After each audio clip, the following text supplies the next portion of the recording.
চেকের টাকা পাওয়া নিয়ে এখনো শঙ্কায় রাজশাহীর ক্রিকেটাররা 17 দিনের দৈনিক ভাতা পাওয়া নিয়েও আছে অনিশ্চয়তা। এত সব অনিশ্চয়তার মধ্যেও ঢাকা প্রিমিয়ার লিগ নিয়ে সুখবর মিলেছে।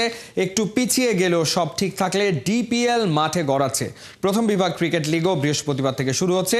প্রিমিয়ার লিগের ক্রিকেটারদের পাওনা নিয়ে কোনো জটিলতা হবে না বলে আশ্বাস দিয়েছেন ক্লাব প্রতিনিধিরা। নাইয়ান বিন জসিমের রিপোর্ট।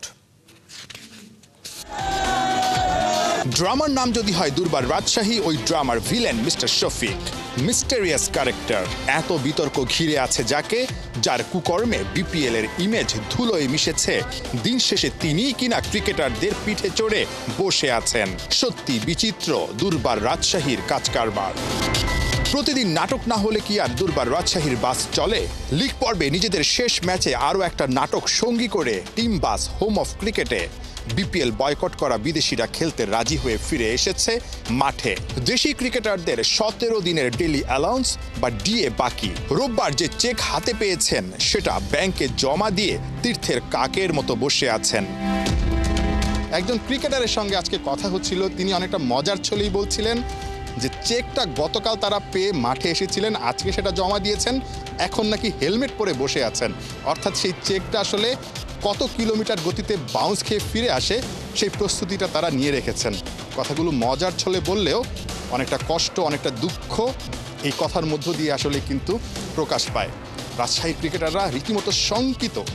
ঠিক এই অবস্থায় বিপিএল নিয়ে যখন শঙ্কায়, তখন আবার ডিপিএল অর্থাৎ ঢাকা প্রিমিয়ার লিগ যেটা আসন্ন, সেই প্রিমিয়ার লিগ নিয়েও কিন্তু একটা শঙ্কা তৈরি হয়েছিল। ক্লাব প্রতিনিধিরা একটা সময় আসলে প্রিমিয়ার লিগ বয়কটের সিদ্ধান্ত নিয়েছিল। সংবিধান যেই বা গঠনতন্ত্র বিসিবির, সেটা অ্যামেন্ডমেন্ট কমিটি তাদেরকে আসলে স্থগিত করার পর সেই অচলাবস্থাটা কেটে গেছে। আজকে সিসিডিএমের সঙ্গে ক্লাব প্রতিনিধিরা বসেছিলেন এবং সেই Dhaka premier division cricket league, যেটা আসলে বাংলাদেশের ক্রিকেটারদের অন্যতম রুটি রুজির জায়গা, সেটা নিয়ে অচলাবস্থাটা কেটে গেছে। কবে থেকে শুরু হচ্ছে সেই ধারণাটা দেয়া হয়েছে সেই আলোচনার পরে।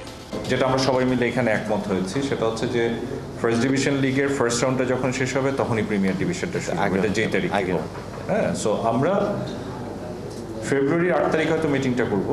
17, 18, 19-এর মধ্যে দলবদলটা দিব। চেষ্টা করবো 27, 28 যখন আমাদের পারমিট করে শিডিউল, তখন খেলাটা শুরু করতে। এরকম একটা প্ল্যান আমরা ডিসকাস করেছি আজকে।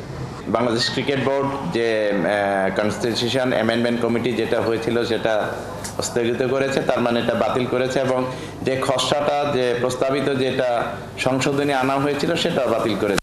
তো আমরা ক্রিকেট বোর্ডকে আন্তরিকভাবে ধন্যবাদ জানিয়েছি যে এই সংকট নিরসনে তারা দ্রুত ব্যবস্থা নিয়েছে। এটার জন্য তারা ধন্যবাদ পাওয়ার যোগ্য।